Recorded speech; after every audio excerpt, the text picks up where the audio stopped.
जय हिंद दोस्तों, Sandeep tricky math special YouTube channel में आप सभी का स्वागत है। बिहार पुलिस कांस्टेबल नई भर्ती 2023 जिसमें टोटल पोस्ट है 21,391। इसके लिए मॉडल सेट नंबर 6 है। मॉडल सेट नंबर 1 से लेकर 5 तक नहीं देखोगे तो उसके लिए प्लेलिस्ट बना दिया है, वहाँ से जाकर आप सारी वीडियो एक एक करके देख सकते हैं। तो वीडियो स्टार्ट करते हैं और चलते हैं हम प्रश्न की तरफ। पहला प्रश्न है आपके सामने, किसके सुझावों पर भारतीयों को साइमन कमीशन से बाहर रखा गया? Lord reading, Lord James Ford, sir John Simon और डी है लॉर्ड इरविन। बताइए यहाँ पर 1 प्रश्न का सही आंसर क्या है? तो जो भी कैंडिडेट यहाँ पर 1 प्रश्न का ऑप्शन नंबर डी बता रहे हैं लॉर्ड इरविन, बिल्कुल ही सही जवाब है, क्योंकि उस टाइम भारत के वायसराय कौन थे? तो लॉर्ड इरविन थे। और ये साइमन कमीशन जो भारत आया था, कब आया था? तो 3 फरवरी 1928 ईस्वी को साइमन कमीशन भारत आया था। और इसकी अध्यक्षता किसने की थी? तो सर जॉन साइमन, इसलिए इसका नाम पड़ा साइमन कमीशन। जॉर्ज साइमन के नाम पर ही इसका नाम साइमन कमीशन पड़ा। और इस कमीशन का जो विरोध हुआ था 30 अक्टूबर 1928 ईस्वी। इसका विरोध इसलिए हुआ था कि इस कमीशन में एक भी भारतीय सदस्य नहीं थे और इस विरोध में बहुत सारे युवाओं भाग लिए थे और इसका नेतृत्व लाला लाजपत राय ने किए थे। और इस विरोध के कारण इसमें ब्रिटिश पुलिसों के द्वारा बहुत ज़्यादा लाठियाँ बरसाई थी निर्ममता से इन युवाओं पर, और इसमें लाला लाजपत राय बुरी तरह से घायल हो गए थे, जिसके उपरांत 17 नवंबर 1928 ईस्वी को इनका देहांत हो गया था। याद रखिएगा। तो इस प्रश्न का राइट आंसर है ऑप्शन नंबर डी। नेक्स्ट यहाँ पर सेकेंड प्रश्न है आपके सामने कि सांप्रदायिक अवार्ड एवं पूना पैक्ट में क्रमशः दलित वर्ग के कितनी सीटें दी गई थी? चारों ऑप्शन देख लीजिए और जल्दी से बताइए इस प्रश्न का सही आंसर क्या है। तो सेकेंड प्रश्न का जो भी कैंडिडेट ऑप्शन नंबर बी के साथ जा रहे हैं, यानी सांप्रदायिक अवार्ड में दलित वर्ग के लिए 71 सीट था और पूना पैक्ट में दलित वर्ग के लिए टोटल 147 सीट था। तो इस प्रकार इसका राइट आंसर है ऑप्शन नंबर बी। और ये पूना पैक्ट कब हुआ था? तो पूना पैक्ट 1932 ईस्वी में हुआ था। किसके किसके बीच में? तो ये महात्मा गांधी और डॉक्टर भीमराव अंबेडकर के मध्य ये समझौता हुआ था। नेक्स्ट यहाँ पर 3 प्रश्न है कि 14 जुलाई 1942 को कांग्रेस के कार्यकारिणी समिति द्वारा भारत छोड़ो आंदोलन का प्रस्ताव कहाँ पारित किया गया? मुंबई में, वर्धा में, लखनऊ में और त्रिपुरा में। बताइए यहाँ पर 3 प्रश्न का सही आंसर क्या है? तो 3 प्रश्न का जो भी कैंडिडेट ऑप्शन नंबर बी के साथ जा रहे हैं वर्धा, बिल्कुल ही सही जवाब है। 4 प्रश्न है आपके सामने कि एक उन्नत जल प्रबंधन व्यवस्था का साक्ष्य कहाँ से प्राप्त हुआ? आलमगीरपुर से, धौलावीरा से, कालीबंगा से और लोथल से। बताइए यहाँ पर 4 प्रश्न का सही आंसर क्या है? तो 4 प्रश्न का जो भी कैंडिडेट ऑप्शन नंबर बी के साथ जा रहे हैं धौलावीरा से, बिल्कुल ही सही जवाब है। धौलावीरा किस राज्य में वर्तमान में है? तो ये गुजरात में। याद रखिए, गुजरात में धौलावीरा है। आलमगीरपुर है उत्तर प्रदेश में है, कालीबंगा राजस्थान में है और लोथल है जो कि गुजरात में है। नेक्स्ट यहाँ पर 5 प्रश्न है आपके सामने, स्वायत्तवाद सिद्धांत किस धर्म का है? चारों ऑप्शन देख लीजिए और जल्दी से बताइए यहाँ पर 5 प्रश्न का सही आंसर क्या है? स्वायत्तवाद सिद्धांत किस धर्म का है? तो जो भी कैंडिडेट यहाँ पर 5 प्रश्न का ऑप्शन नंबर सी के साथ जा रहे हैं जैन धर्म, बिल्कुल ही सही जवाब है। 6 प्रश्न है आपके सामने कि निम्नलिखित में से कौन सा प्राचीन भारत में शैव संप्रदाय था? आजीवक, मतमयूर, मयतमत और ईशान शिव गुरु देव पद्धति। बताइए यहाँ पर 6 प्रश्न का सही आंसर क्या है? तो 6 प्रश्न का जो भी कैंडिडेट ऑप्शन नंबर बी के साथ जा रहे हैं मतमयूर, बिल्कुल ही सही जवाब है।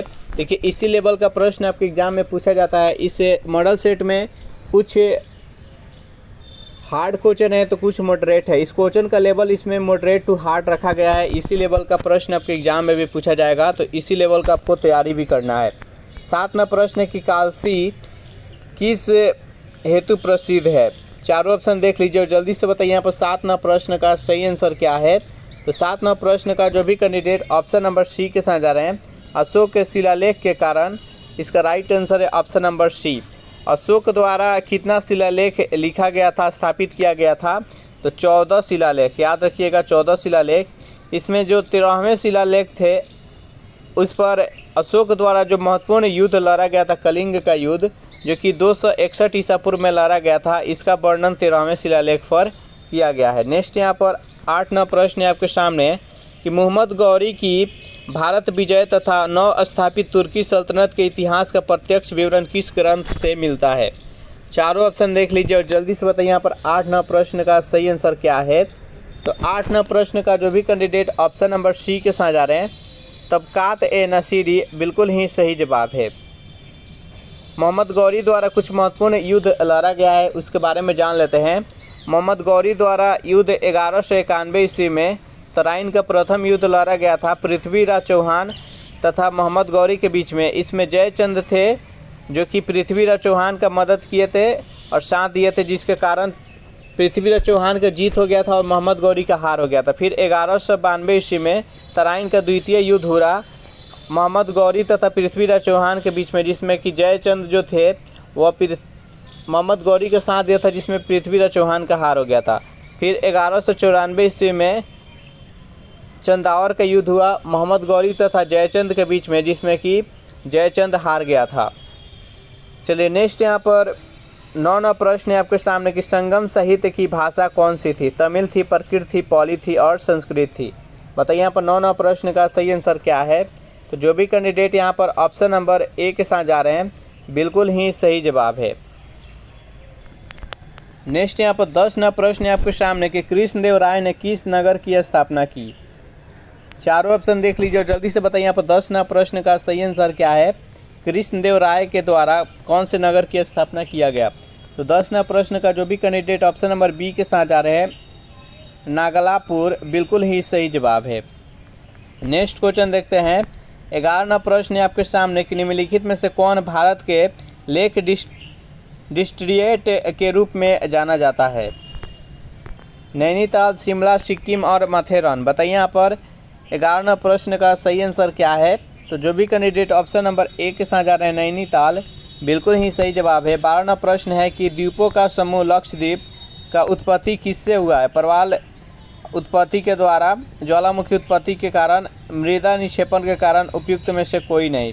बताइए यहाँ पर 12 प्रश्न का सही आंसर क्या है। जो लक्षद्वीप द्वीप समूह है, इसका निर्माण किससे हुआ है? तो 12 प्रश्न का जो भी कैंडिडेट ऑप्शन नंबर ए के साथ जा रहे हैं, प्रवाल उत्पत्ति के द्वारा बिल्कुल ही सही जवाब है।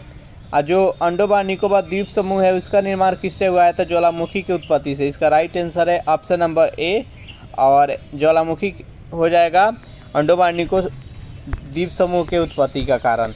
नेक्स्ट यहाँ पर 13 प्रश्न है आपके सामने कि भारत और चीन की उत्तर पूर्वी सीमा का सीमांकन कौन सी रेखा करती है? डुरंड रेखा, मैकमोहन रेखा, रेड क्लिफ रेखा। बताइए यहाँ पर 13 प्रश्न का सही आंसर क्या है। तो भारत और चीन के बीच कौन सी सीमा है? तो मैकमोहन रेखा है। जो भी कैंडिडेट यहाँ पर ऑप्शन नंबर बी के साथ जा रहे हैं, बिल्कुल ही सही जवाब है। भारत और पाकिस्तान के बीच कौन सा सीमा रेखा है? तो रेड क्लिफ रेखा है। डुरंड रेखा अफगानिस्तान और पाकिस्तान के बीच में है। नेक्स्ट यहाँ पर 14 प्रश्न है कि कौन सी मिट्टी कपास की खेती के लिए सबसे उपयुक्त है? काली मिट्टी, लाल मिट्टी, जलोढ़ मिट्टी, लेटराइट मिट्टी। बताइए यहाँ पर 14 प्रश्न का सही आंसर क्या है। कौन सी मिट्टी कपास की खेती के लिए सबसे उपयुक्त है? तो काली मिट्टी। जो भी कैंडिडेट यहाँ पर ऑप्शन नंबर ए के साथ जा रहे हैं, बिल्कुल ही सही जवाब है। सेशन आप लोग को अच्छा लग रहा है तो वीडियो को लाइक कर दीजिए, अपने दोस्तों के पास शेयर कर दीजिए। और जो भी कैंडिडेट अभी तक इस चैनल को सब्सक्राइब नहीं किए होंगे तो चैनल को भी सब्सक्राइब कर दीजिएगा। नेक्स्ट यहाँ पर 15 प्रश्न है कि कौन सा तरीका मिट्टी की उर्वरता प्राप्त करने का नहीं है? फसल चक्र, मिश्रित खेती, बीज संशोधन और बहुफसली खेती। बताइए यहाँ पर 15 प्रश्न का सही आंसर क्या है। तो कौन सा तरीका है जो कि मिट्टी की उर्वरता प्राप्त नहीं किया जा सकता है उसे? तो फसल चक्र से भी होता है, मिश्रित खेती से भी होता है और बहुफसली से भी होता है। बीज संशोधन, इसका राइट आंसर है ऑप्शन नंबर सी। 16 प्रश्न है कि मृदा विक्षालन बड़ी समस्या है। चारों ऑप्शन देख लीजिए और जल्दी से बताइए यहाँ पर 16 प्रश्न का सही आंसर क्या है। उष्णकटिबंधीय वर्षावन प्रदेशों में, अफ्रीकी सवाना में, भूमध्य सागरीय प्रदेशों में, ऑस्ट्रेलियाई डाउन्स में। बताइए यहाँ पर 16 प्रश्न का सही आंसर क्या है। तो 16 प्रश्न का जो भी कैंडिडेट ऑप्शन नंबर ए के साथ जा रहे हैं, उष्णकटिबंधीय वर्षावन प्रदेशों में मृदा विक्षालन बड़ी समस्या है। इसका राइट आंसर है option number A. Next question देखते हैं। 17 प्रश्न है आपके सामने कि पृथ्वी पर सबसे उच्चतम ताप रिकॉर्ड किए जाते हैं।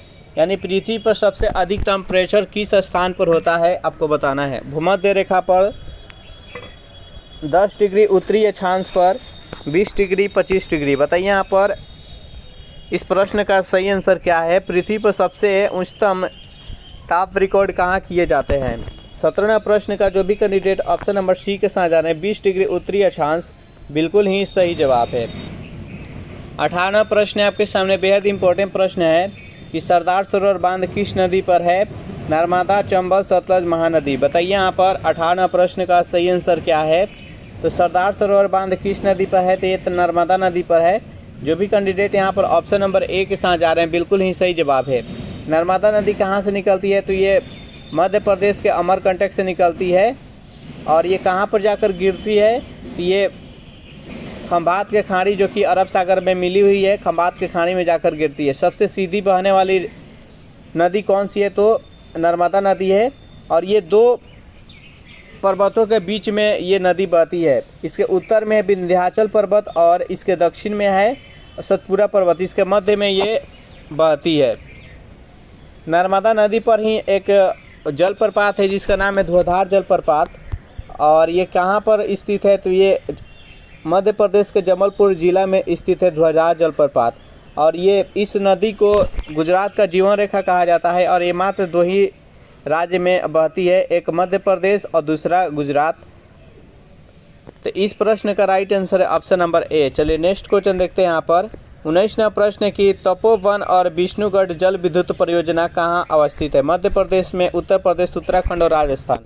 बताइए यहाँ पर 19वां प्रश्न का सही आंसर क्या है। तो 19वां प्रश्न का जो भी कैंडिडेट ऑप्शन नंबर सी के साथ जा रहे हैं उत्तराखंड बिल्कुल ही सही जवाब है।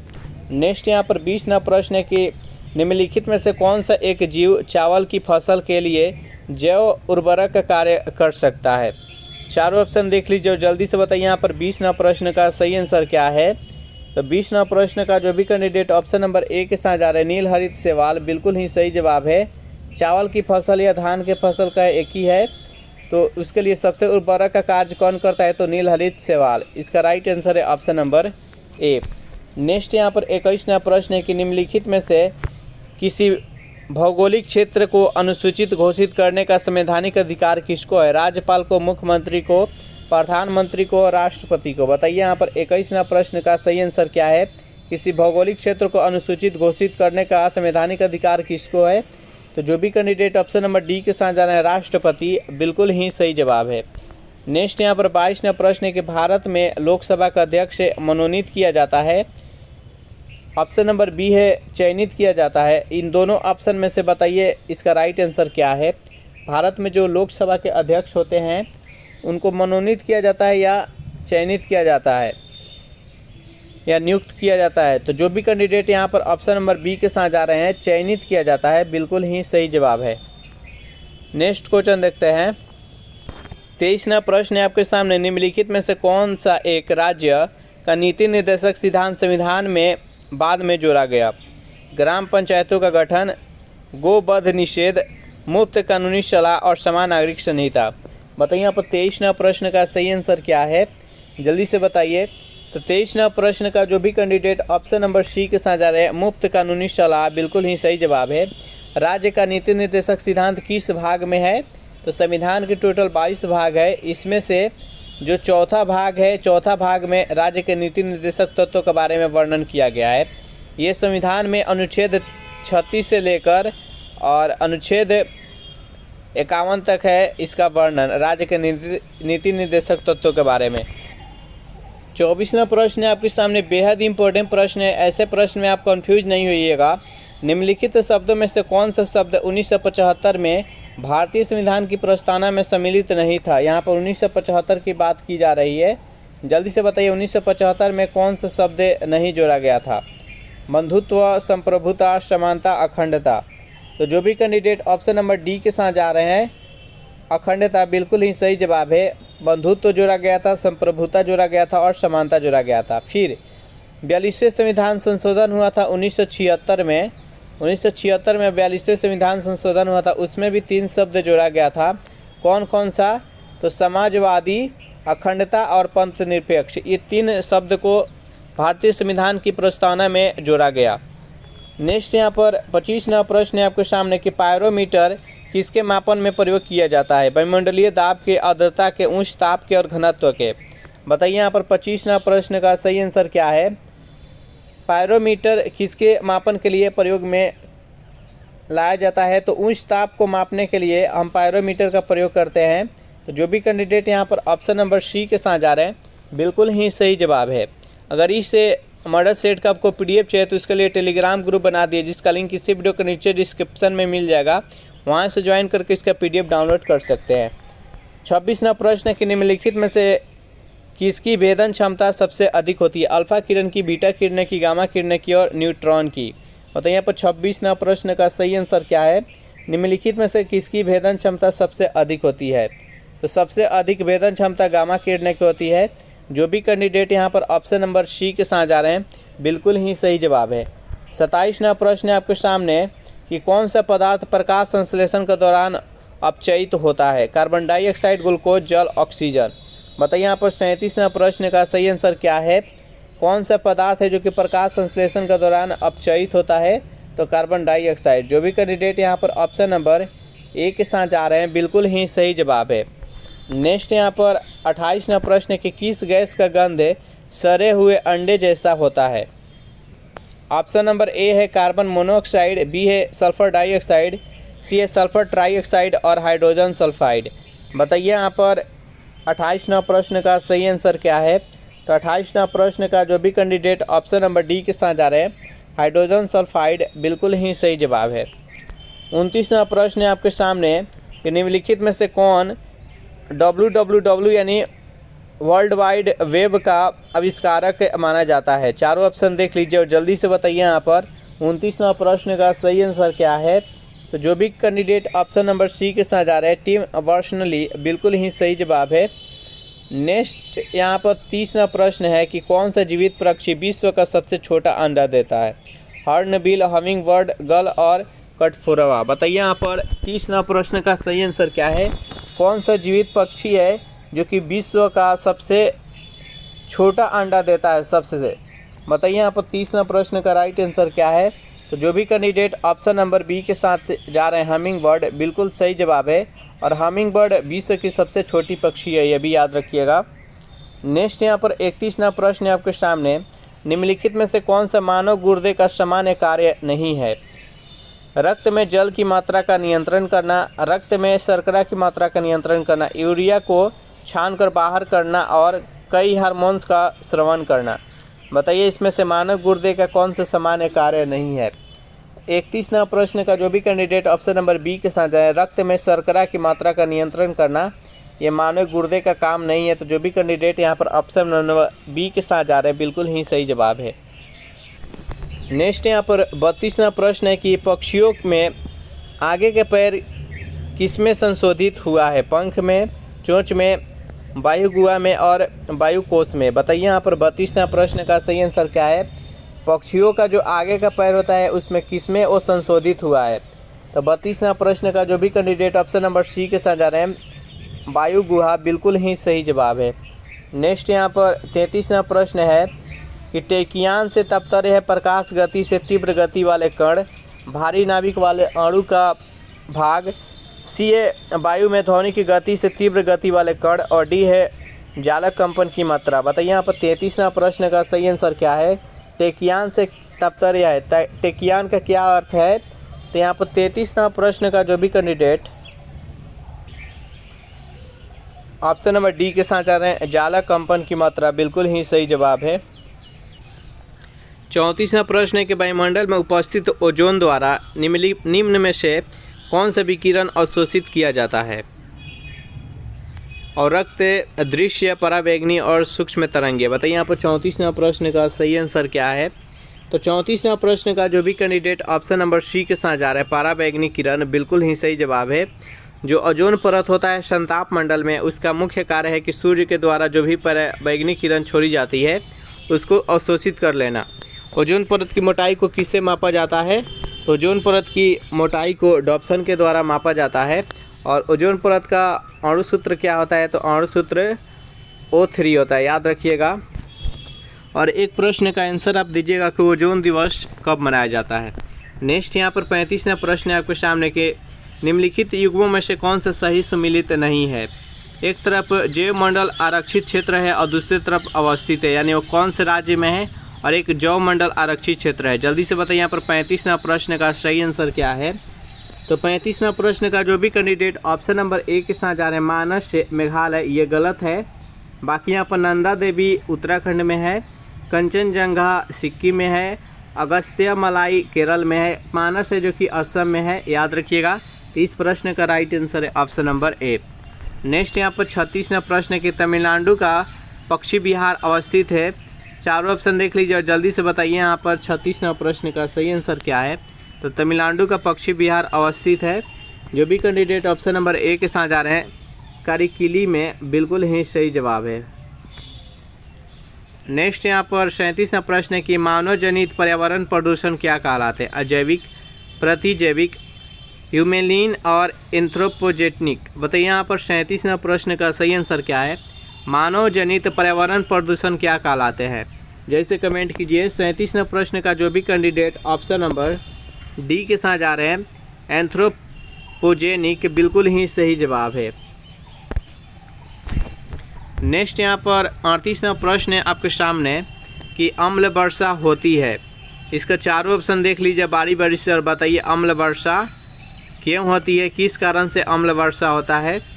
38वां प्रश्न का जो भी कैंडिडेट ऑप्शन नंबर सी के साथ जा रहे हैं बादलों के जल तथा सल्फर डाइऑक्साइड प्रदूषकों के मध्य प्रतिक्रिया के फलस्वरूप अम्ल वर्षा होता है। तो इस प्रश्न का राइट आंसर है ऑप्शन नंबर सी। प्रश्न है आपके सामने कि सबसे अधिक राज्यों की सीमाओं को स्पर्श करने वाला राज्य कौन सा है। मध्य प्रदेश, राजस्थान, छत्तीसगढ़ और उत्तर प्रदेश। बताइए इस प्रश्न का सही आंसर क्या है। सबसे अधिक राज्यों की सीमाओं से स्पर्श करने वाला कौन सा राज्य है। तो जो भी कैंडिडेट यहाँ पर ऑप्शन नंबर डी के साथ जा रहे हैं उत्तर प्रदेश, बिल्कुल ही सही जवाब है। प्रश्न है आपके सामने कि प्रिजन डायरी किसकी रचना है। भगत सिंह की, पंडित जवाहरलाल नेहरू की, जयप्रकाश नारायण की और सरोजिनी नायडू की। बताइए यहाँ पर इस प्रश्न का सही आंसर क्या है। प्रिजन डायरी किसकी रचना है, जल्दी से कमेंट कीजिए। तो जो भी कैंडिडेट यहाँ पर ऑप्शन नंबर सी के साथ जा रहे हैं जयप्रकाश नारायण, बिल्कुल ही सही जवाब है। चलिए नेक्स्ट क्वेश्चन देखते हैं। प्रश्न है आपके सामने कि ऑपरेशन पोलो किससे संबंधित है। भारत छोड़ो आंदोलन से, कश्मीर के विलय से, जूनागढ़ के सैनिक कार्रवाई से और हैदराबाद में सैनिक कार्रवाई से। बताइए इस प्रश्न का सही आंसर क्या है। ऑपरेशन पोलो किससे संबंधित है। तो ऑपरेशन पोलो हैदराबाद में सैनिक कार्रवाई से संबंधित है। जो भी कैंडिडेट ऑप्शन नंबर डी के साथ जा रहे हैं, बिल्कुल ही सही जवाब है। चलिए नेक्स्ट क्वेश्चन देखते हैं। प्रश्न है आपके सामने कि विश्व पर्यावरण संरक्षण दिवस कब मनाया जाता है। इसका चार ऑप्शन है आपके सामने। ऑप्शन नंबर ए है 26 नवंबर, बी है 5 दिसंबर, सी है 5 जून और डी है 5 मई। बताइए इस प्रश्न का सही आंसर क्या है। तो जो भी कैंडिडेट यहाँ पर ऑप्शन नंबर ए के साथ जा रहे हैं 26 नवंबर, बिल्कुल ही सही जवाब है। तो इस प्रकार से सेशन यहीं पर समाप्त हो रहा है। सेशन आप लोग को कैसा लगा जरूर कमेंट करके बताइएगा। सेशन आप लोग को अच्छा लगा हो तो वीडियो को लाइक कर दीजिए, अपने दोस्तों के पास शेयर कर दीजिए। और जो भी कैंडिडेट अभी तक इस चैनल को सब्सक्राइब नहीं किए होंगे तो चैनल को भी सब्सक्राइब कर लीजिएगा। Thanks for watching this video. मिलते हैं नेक्स्ट वीडियो में।